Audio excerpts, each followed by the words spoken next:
Hello everyone, DJ Aiden here, and today I'm finally going to review the Ruin DLC. After like a year and a half of anticipation, the DLC has finally arrived. Alright, quick 2 reminders before I start. I will be live on Twitch somewhere today. My user is aconvenientlamp. My Twitch will be in the link if you need to find my name. But I will be replaying Ruin to find some Easter eggs. Now for the second reminder, you don't really need to pay attention to the video. I'm more just going to be speaking than like editing the video much, so it's just more of a vibe listen to video than anything. Alright, let's get on to the gameplay first, and also spoiler alert if I haven't mentioned that before. Literally leave if you don't want to be spoiled, but get out. The gameplay was actually amazing for like a freaking DLC that's for free. I mean, the Vanny Mask is impressive. I didn't know what to expect with the Vanny Mask. I thought it was going to be like that little see-through tool like in Bending of the Ink Machine, but no, they went all out with it. Like, you can go through like freaking walls. It's like so weird, but I love it. I kind of hope we get to have more of these like little AR stuff because it's really cool. And the Tales from the Pizzaplex books do talk about these little AR stuff, so the fact that we get to experience it is like awesome. The little puzzles are nice too, I guess. They're not like anything groundbreaking, but you know, they're nice. They're nice for like a DLC. I hope to see more of these types of puzzles in the future, but I will say some of them do just kind of get a little repetitive, I will say that, but in its defense, it is a DLC. And it's not like they could just add more and more puzzles, because, let's see, it would take you about, 2 hours to beat it? 1 hour to beat the whole DLC? That is with experience, of course. I also want to mention about how I like the gameplay feeling a little bit more stealthy in a way. Not sure how to really describe it, but you more have to use your brain than just, like, run around, go hiding spot, check camera, run, you know? That doesn't really feel smart in mainline security breach, but in Ruin, you kind of have to think for a moment, you know? Of course, you don't need to have some big brain moment, but you just have to think for a moment, like, okay, so I gotta lure away the little tiny music man, but where do I lure them to so I can get this little node, you know? It's honestly pretty clever, but I do hope they do a little more strategic things for future FNaF games, because I'd be down to see that, just as long as it's some, like, damn 4D chess, my ass would suck at that. Let's talk about the horror of this DLC. Did Steel do good in this horror? Yep, absolutely yes. Like, the ambience is terrifying. When you have the Vanny Mask on, you can hear this freaky ass, like, voices, whispering, screams. It's terrifying. And most of all, the jump scares are great. It's honestly, the horror's fantastic. It feels like old FNaF, but somehow more terrifying. I'd argue that, like, if I had my headphones full at blast, I'd be more scared of that in Ruin than FNaF 4. And you know how scary FNaF 4 is? You have to, like, listen for breathing FNaF 4, so I think it may be, like, second place for most scariest FNaF game. First place goes to Help Wanted because it has the advantage because it's in VR. Honestly, the jump scares are, like, really nice. Like, for an example, the little elevator fall thing. And then Cassie says, "Ooh, I almost turned into a Cassie sandwich." Wait a second. Is that a Resident Evil reference? Steel, you sly dog.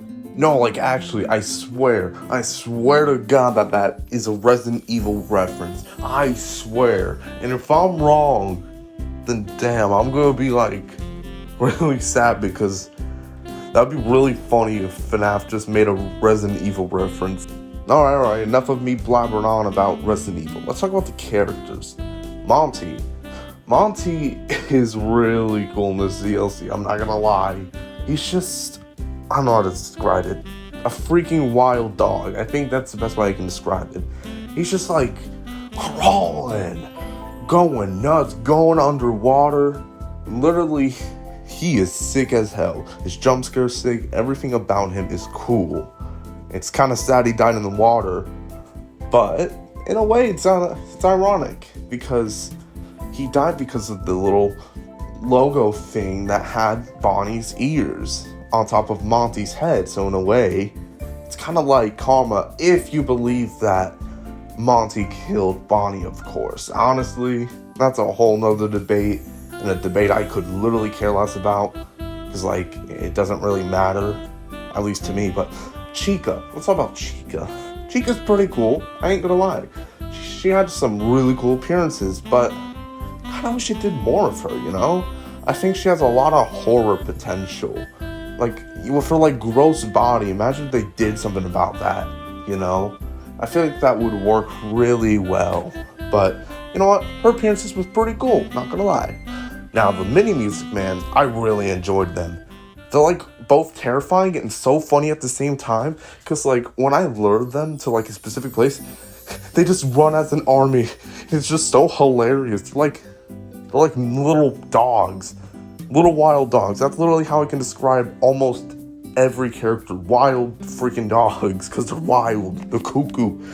And I just love them. The endoskeletons, they're cool, I guess. Nothing really much to say. Eclipse. Ooh, Eclipse. Eclipse is nuts. I love them. The Eclipse is so friggin' cool. I kinda wish we had them aggressive on us. I mean, at least we got 2 jump scares. Well, by technically speaking, kind of like, what, free, if you include, like, cutscene jump scares.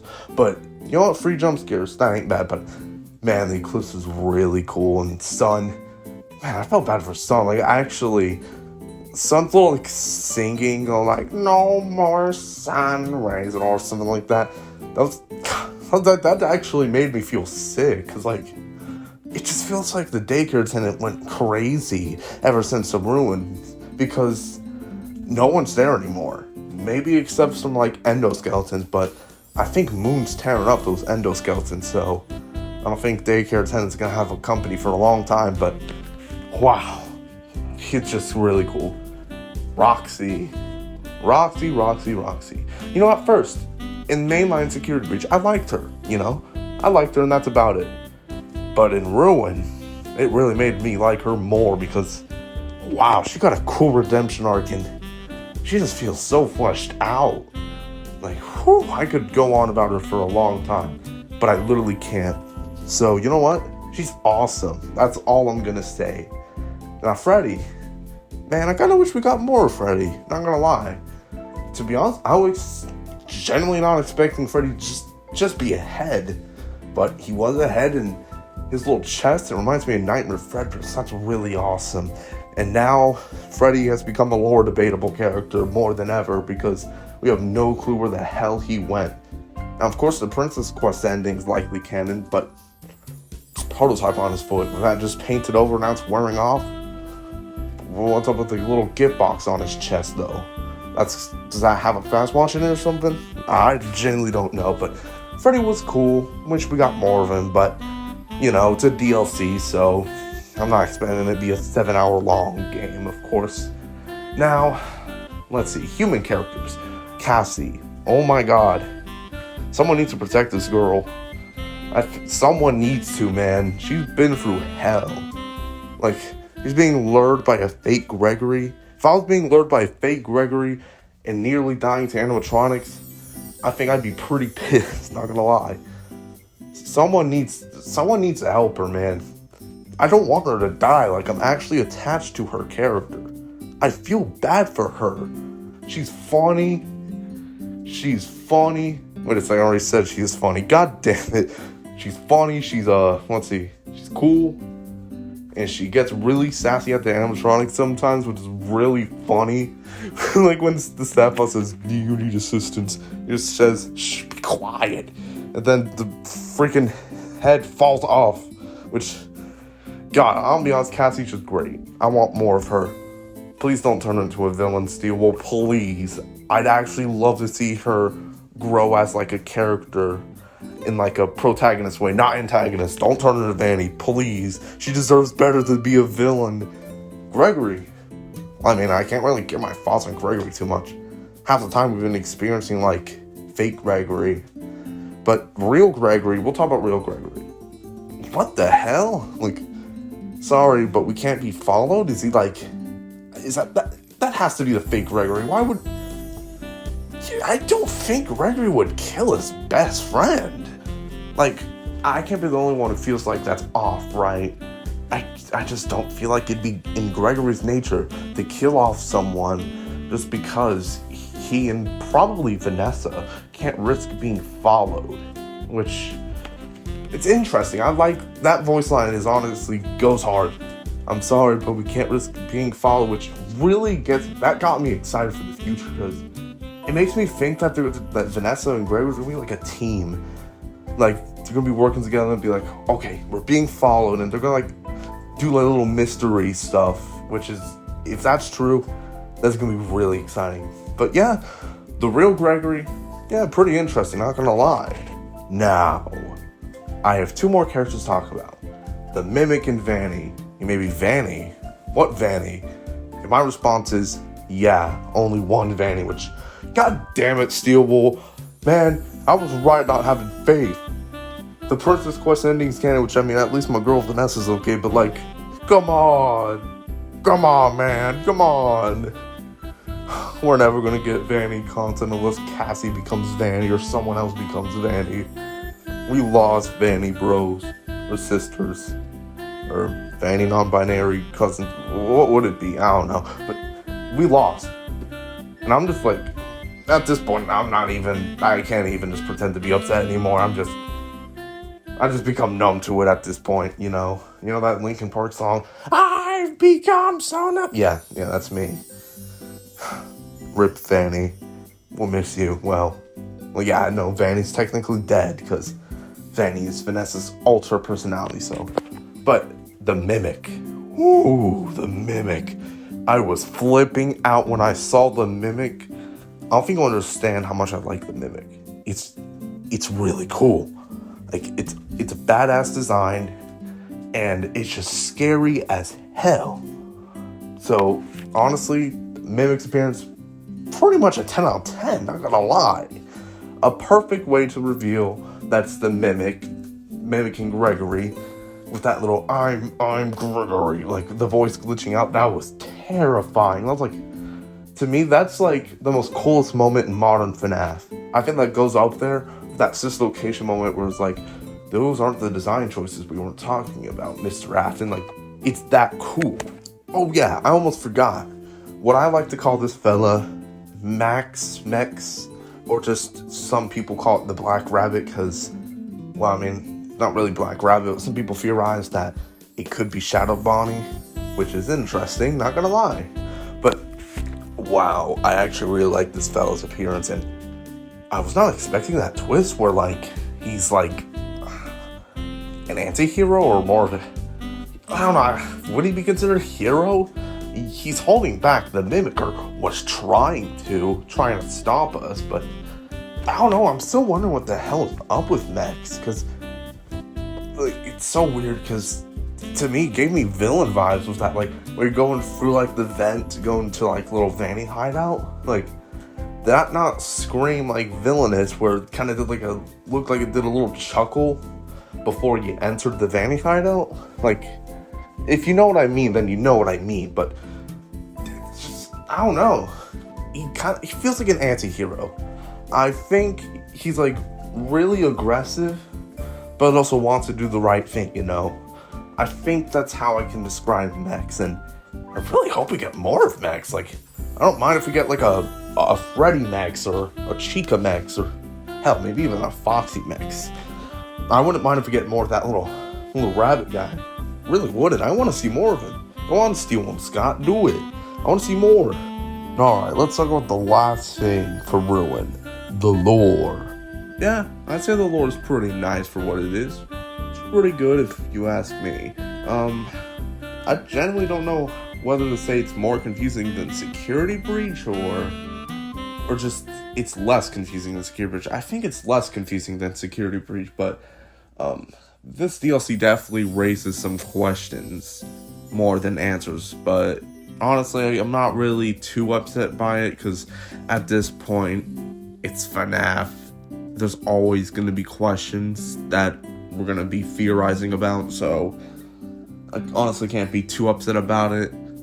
Now, the reason why I was upset about it in Security Breach, because there was just too many questions being thrown at us. Too many. But Ruin, to me, feels like it isn't throwing too many questions at us to the point it just, like, overwhelms us, you know? So, you know what? I think the lore is pretty good. Great. I'm excited to see what they do with the future, to be honest. I have faith into the future lore, to be honest, thanks to the Ruin DLC. Okay, so we've reached the conclusion. Now, I'm sure you're all wondering two things. Was it worth the wait? And how would I rate it? Yeah, it was definitely worth the wait. In fact, I was expecting the wait to be longer than that, to be honest. Because, like, wow, that is impressive for, like, a DLC that took 1 year. Because it's such cool gameplay. It's honestly kind of groundbreaking to me. I know I sound like a loser, but it really does feel groundbreaking with the gameplay. So you know what? I think it deserves a 9 out of 10 for me. It's just really that good, and I had a great time playing it. So honestly, great job to Scott for making the story better than Security Breach, though I feel like there are some things that he can improve on. And Steelwool, great job to Steelwool too. So you know what? Great job on everyone who was part of Ruin's development, including you, DJ Sterf. Good job for finding a crap ton of bugs. Like, my goodness. But yeah, everyone likes Ruin. I think the community's pretty satisfied, or a good majority at least. So, you know what? The future for FNaF, it really does look bright. Hell, I may be right. This could be the year of FNaF. No, not could. I believe this is the year of FNaF. This has been DJ Aiden, and I'll see y'all on the flip side. Bye-bye now. By the way, check out my Twitch live stream. I'll be streaming Ruin today. Check it out!